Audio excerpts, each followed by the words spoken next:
Oh yeah, no, I'm about to butcher this dude. Definitely not. No way. 0% chance. So no, no, no. That's garbage. That's a bad take. I'm not gonna lie, it's a bad take. That's a bad take. Who wrote this article? What's good, y'all? MSTAR, aka Mar, back with another video, baby. Today's a little different one, though, right? So, I actually wanted to start getting into anime news, right? So, kind of more of the current events that are going on in the anime community. And just talk about it with y'all and kind of go through it. It'll obviously be different week to week as kind of things drop and stuff. And just kind of talk about our opinions, what we think about it, what we're excited for, and things like that. So, without further ado, man, like and subscribe down there, man. And turn the noti bell if you want to get notified when I drop a video. Like I said before, I'm trying to drop every week. But with that being said, man, let's dive right in. Cue the intro.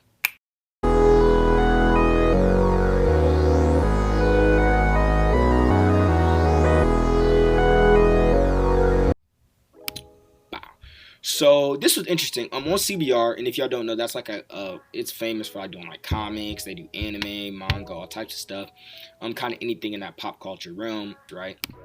So the 5 most overrated shonen anime, and I thought this was interesting because it's really tough to pick out overrated anime, right? Because what makes something overrated, and how can it be overrated if it's really, really good? So I really do struggle with shonens in general because most shonens are really good, especially the popular ones. And I struggle calling any of them overrated. So I was kind of excited to see this, and kind of see what their thoughts were, right? So let's see what they thought. Oh wow. Oh no. Oh no. Not Kenshin. That's crazy. All right, let's see what they said. Okay, that's just a rundown of the story. I want to see why they put it as overrated. So the first overrated anime they're saying is Kenshin, right?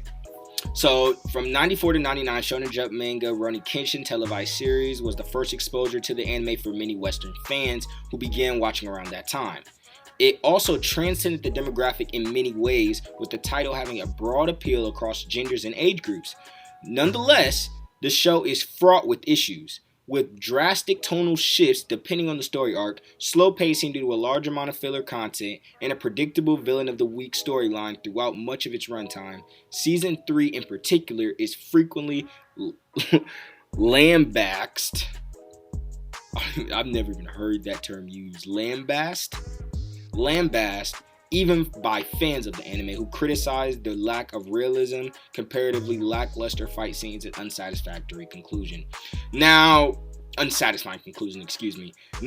I don't know if I agree with that. I don't know if I agree with that, especially when they're talking about the villains kind of being like the story. Like, the villains were good. Shishio. I mean, and maybe it was just one, because Shishio I felt like was a top tier villain. And that kind of arc of the show, the Kyoto arc, was the best arc in Kenshin. I don't think anybody's gonna argue that. So maybe I am kind of giving it a little bit too much slack, because the other villains were boring. I'm not gonna lie to you. I did not enjoy the end. I did not enjoy the one when he was fighting against the other dude where he did Mitsurugi style. I think he was blind. Like, I didn't enjoy that at all. In the beginning, definitely had a very slow pace. But the change of pacing and things is what I liked. And I'm honestly a fan of fillers. I feel like anybody who actually enjoys anime is going to be a fan of fillers because they give you a different side of characters and just a different feel than just fighting and seriousness all the time, which is awesome in some animes, but some animes I definitely enjoy fillers and kind of that change of pace when it's done correctly. And I feel like Kenshin did it correctly. With the character development that they had, I felt like they were able to build solid filler episodes that were still entertaining and fun. So I don't know if I agree with this. Yes, season 3 wasn't that good. I would say that the fight scenes were pretty bad. Not to mention, like, the storyline wasn't the greatest. So I will give him that the last season wasn't the best. But other than that, I'm definitely not feeling like Kenshin is overrated. So I'm not. I can't co-sign that, but y'all probably knew that by watching my last video. With Kenshin being one of my favorites. So that's interesting. Second, they have Inuyasha, and this doesn't surprise me in the slightest. Meadows is gonna be mad. Hopefully he watches this video and sees this. But I talk about Inuyasha being overrated constantly because it is, right? Inuyasha is one of them shows that, like, it's not a great, but it's good. I think RDC said it best, right? Like, you ain't great, but you're good. Like, you're good. Like, Inuyasha is the anime that you turn on at night when you already know you're almost like dozing off, so you just turn that on so you can fall asleep. And if you happen to watch 10-15 minutes of it, you're not mad at it. But, like, you're not about to sit down all day and watch Inuyasha. Like, no, bro. It's just not it. So this doesn't shock me at all. Let's kind of see what they say here. But, I mean, this doesn't come no shocker to me at all. Just because the storyline is definitely lackluster and repetitive. There's a lot of things that could work on in the series. But let's see what they say. Takahashi Rimiko's works are beloved by many anime and manga fans, and perhaps none more so than Inuyasha. The anime, based on a 1996 through 2008 series published in Weekly Shounen Sunday, is often cited as being Takahashi's best animated work. Even so, this does not mean that the show is devoid of problems. Other than featuring the high amount of recap and filler content one might expect from any series over 150 episodes in length, bogging down the pace considerably, one of its biggest issues is the formulaic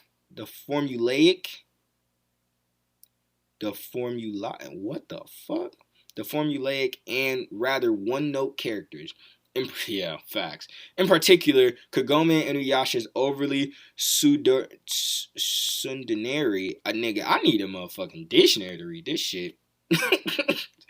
Overly pseudonary relationship comes across as a foregone conclusion. However, their constant bickering, immature stubbornness, and overbearing jealousy is far more annoying than the romantic, leading to a frustrating viewing experience. Wow, that is very, very, very opinion.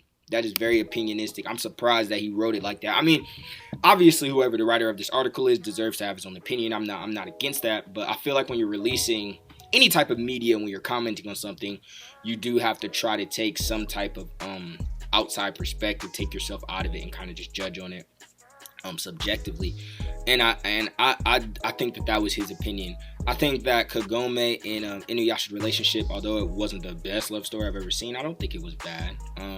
I do think that their stubbornness and things were kind of like immature and kind of more suited to children. But that's not a problem. There's nothing wrong with that. And every love story doesn't have to be the same. And I think there is some value in these kind of love stories that don't all the way come through. They're kind of just more of like a bickering, fighting, but they know they love each other type of thing. And it has like that love undertone. And that's really cool. And if you actually have watched Inuyasha and you watch kind of the parts where their relationship does flourish and it's more romantic, me being a person who loves love and likes to watch love, I enjoyed it. And it was actually one of my more favorite parts of the show because the fight scenes are so bad and repetitive. So, if anything, I enjoyed the relationship with Kagome and Inuyasha more than much of the rest of the show. So, yeah, I'm disagreeing with this guy a lot. But as far as it being on the list, I would definitely put it as one of the most overrated anime. Not only overrated shonen, but overrated anime in general. So, that's a fact. That definitely needs to be on this list, in my opinion, as well. So let's go next. Oh, yeah, no, I'm about to butcher this dude. Definitely not. No way. 0% chance. So, there's no way he's about to drag Haruhi Suzumiya. There's no way he's about to drag Haruhi Suzumiya. Oh my goodness, he has Attack on Titan next. This dude is fucking on drugs. Oh my goodness. Okay, so let's see what he has to say about Haruhi Suzumiya. I'm not even going to comment before. I got to see what he's going to say first. First published as a series of light novels in 2003 by Kadokawa Shoten's teen male-oriented The Sneaker magazine, then adapted into a shonen manga in the pages of Shounen Ace, The Melancholy of Haruhi Suzumiya is still best known for its anime adaptation, at least in the West, where it became a major cultural phenomenon. However, despite its undeniable popularity, the anime contains numerous pitfalls. It's extremely dialogue. That's a typo, right? It's extremely dialogue and exposition driven, doing far more in the way of telling than showing. I could see that. But it is a slice of life. So, I don't really know what he expected. Combined with the unrelenting over-sexualization of Mikuru and the titular character herself often being completely insufferable, this results in a show that's patchy at best and unamusingly crude otherwise. No. That's garbage. That's a bad take. I'm not gonna lie, it's a bad take. That's a bad take. Who wrote this article? Who wrote this article? Who wrote this? Christy Gibbs. Christy Gibbs, that's a bad take. I'm not gonna lie to you.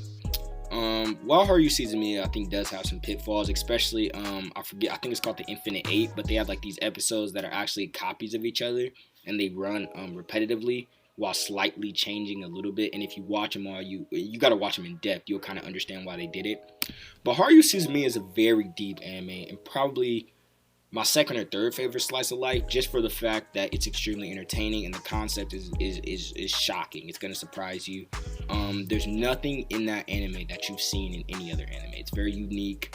It's very, very main character driven. And Mikuru is a great character. I really don't see the over sexualization of her. If anything, that's one of the more less sexualized anime that I've seen. With us seeing so many crazy animes that literally have nudity and sex and all types of stuff now in 2022, the Melancholy of Haruyu Suzumiya is definitely not touching a candle to any of those things. So, like High School D, like, come on now. There's so many that have just so much nudity and harem type stuff. This is just not in that alley, so I wouldn't even say that. And I think the show is incredibly enjoyable, especially if you watch it to the end. It's a storyline that if you can follow it and you can, like, it's one of the ones that you do have to endure for an episode or two, like the first couple, just to get in the rhythm of the show, because it is unique. Similar to like Neon Genesis Evangelion, an anime that people usually aren't going to get into a rhythm of until they get a few episodes deep.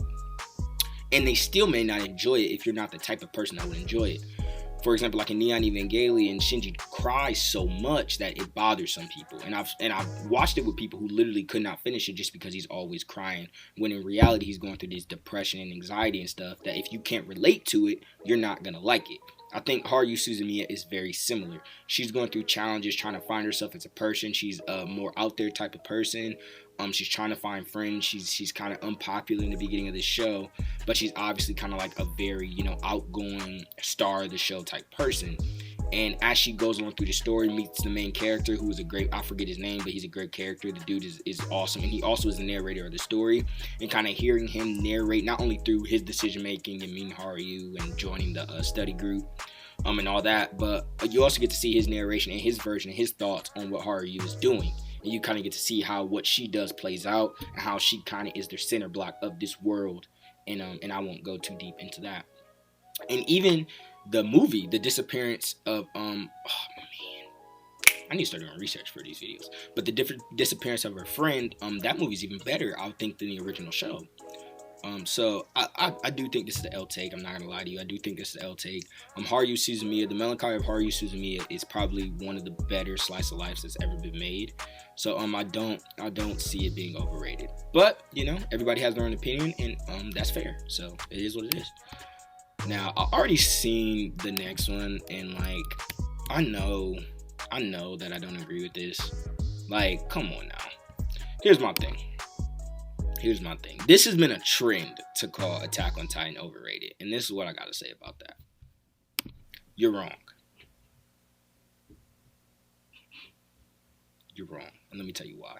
Attack on Titan is a classic, man. From the first episode, you're literally glued to the screen. You literally can't tell me you watched the first season of that show in more than 48 hours. Like, it literally drags you in the screen. It holds you in it. So, Attack on Titan is a great anime, and I do think that while it did lose some pace as it went on, because it kind of did stretch. I mean, it even did a part 1 and 2 to its last season. Even I think they did stretch it a little bit. I'm not gonna lie to you. I do still think it's a great anime, and I think it is one of the better shounens that's been made. Now, I wouldn't sit here and say it's like top 5 or anything like that, but it's big time. It's big time, and it's one of the better ones that have come out, in the last couple years. So Attack on Titan is good. I think Eren Yeager as a character, and Mikasa, and even Armand or whatever his name is. I think they're all solid characters, and I think they're a really good group, and they're a really good main character cast. I think they did a great job. I mean, even with Levi, as far as like the voice actors and things like that, it's great. I think the animation is fire. The concept is very unique with the Colossal Titans and the Beast Titan and all that stuff. I think when we first started to see it, it blew us away. And so to now come back after it's finished and say that it's overrated when it literally had the entire world watching is dumb. It's dumb. Because I don't think it disappointed. I think y'all overhyped it. So, with that being said, I'm not even going to read this mess because I know for a fact that Attack on Titan is not overrated. No matter what you say to me, no matter what evidence you give me, I'm not going to sit here and act like Attack on Titan is overrated. So, with that being said, let's see what the last one is. Ooh.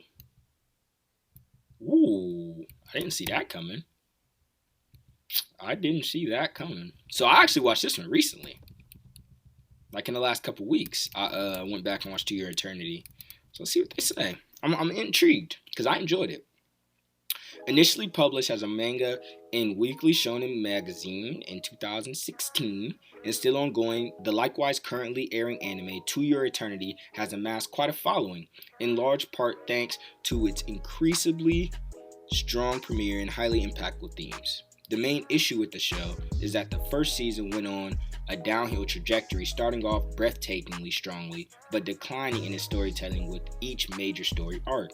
To Your Eternity has enormous potential, but it frequently kneecaps itself by becoming formulaic and predictable with its characters, in particular its character deaths.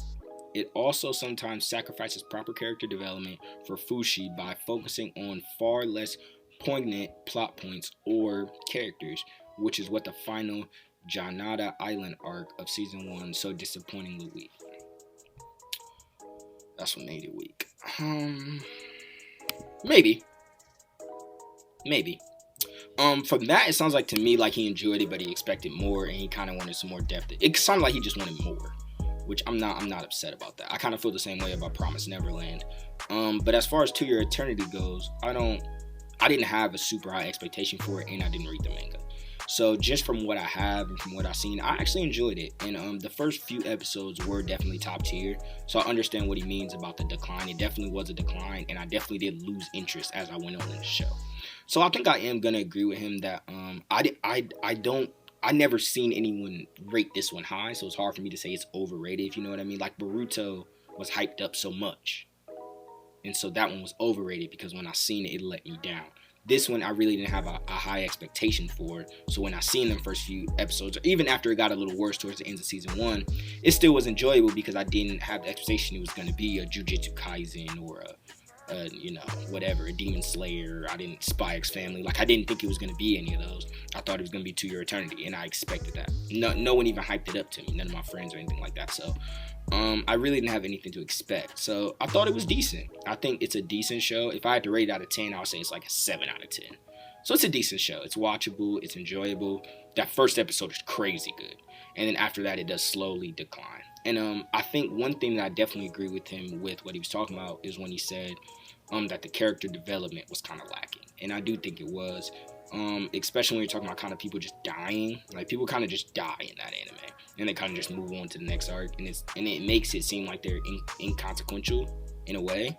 Even though I know they want it to be impactful. Like, they want it to hurt you. But at the end of the day, it just comes at you don't really care. So, very interesting. I actually like that top 5 a lot. I thought that was interesting. And I think, you know what I'm saying, Christy Gibbs, me and Christy got beef a little bit, man. We got beef a little bit. That Kenshin one was crazy. Kenshin and Attack on Titan as top 5 overrated shonen anime is crazy to me. But, y'all let me know what y'all think in the comments, man. And like I said, subscribe and like the video if you enjoyed it. I try to drop a video every week, man, but I'm excited to be here. I hope y'all enjoyed the first anime news. Let me know what y'all think. And shout out to y'all, man. Thank you for the support. And I'll be back on the screen, too. Peace. Only hits, no misses. I'm all out of forgiveness. Wash my hands, I did the dishes. Now I'm doing what I want so